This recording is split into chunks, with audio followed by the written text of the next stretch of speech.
দেশে মনে হচ্ছে হিন্দুদের মধ্যে মেয়ে ছেলে কম আছে। अरे कहना क्या चाहते हो?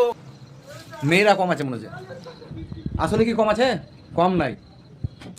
ভালো ভালো ছেলের কিন্তু বিয়ে হচ্ছে না, ঠিক আছে? ভালো ভালো ছেলের বিয়ে হচ্ছে না। কেন হচ্ছে না জানেন? গেট আপ পাল্টাতে হবে। বলেন কি? আমার কথা শুনেন, ছেলের গেট আপ পাল্টাতে হবে। তোমার 14 বিঘা সম্পত্তি, বাড়ি আর মাঠ, বাড়ি আর মাঠ, তোমার বিশাল বাড়ি, বাড়িতে পায়রা বাস করছে, থাকার লোক নাই, তোমার বিয়ে হচ্ছে না। তোমার গেট আপ চেঞ্জ করতে হবে ভাই। গেট আপটা কী চেঞ্জ করতে হবে? তুমি কদিন এদিক বন্ধ রাখো, যে পালসার গাড়ি কিনো একটা, যেভাবে হোক পালসার গাড়ি কিনো। ठीक बोलेছো। পয়সা তো কোনো অভাব নাই, মেয়ে পাইছে না তাই একটা পালসার গাড়ি কিনে মাসির বাড়ি, পিসির বাড়ি, বন্ধুর বাড়ি, এখানে ওখানে খালি ঘুরে বেড়াও। খালি খালি স্কুলে গেলে মুখে আড্ডা মারো, ঠিক আছে? অটোমেটিক তুমি মেয়ে পেয়ে যাবা। এখনকার মেয়েরা খুব বুদ্ধিমান, তোমার বাড়ি গাড়ি দেখবে না ভাই, ঠিক আছে? জমি জায়গা দেখবে না, কি দেখবে জানো? দেখবে যে ছেলেটা আমাকে টান দিতে পারবে কিনা, স্কুলের গেটে আমার লেগে দাঁড়িয়ে থাকতে পারছি কিনা 3 ঘন্টা 4 ঘন্টা দাঁড়িয়ে থাকতে পারছি কিনা, আমি যেখানে সেখানে আসতে পারছি কিনা। আর তুমি যদি জমি নিয়ে ব্যস্ত থাকো, পয়সা ইনকামের দিকে ব্যস্ত থাকো, তাহলে তোমার কেউ বিয়ে করবে না ভাই।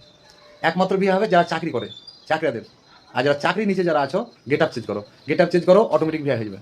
এখনকার মেয়েরা খুব বুদ্ধিমান, শুধু দেখবে তুমি ওকে টাইম দিতে পারছো না, ওকে টাইম দাও বেশি, দেখো অটোমেটিক দেখো বিয়ে হয়ে যাবে ভাই, ঠিক আছে? बात तो सही है।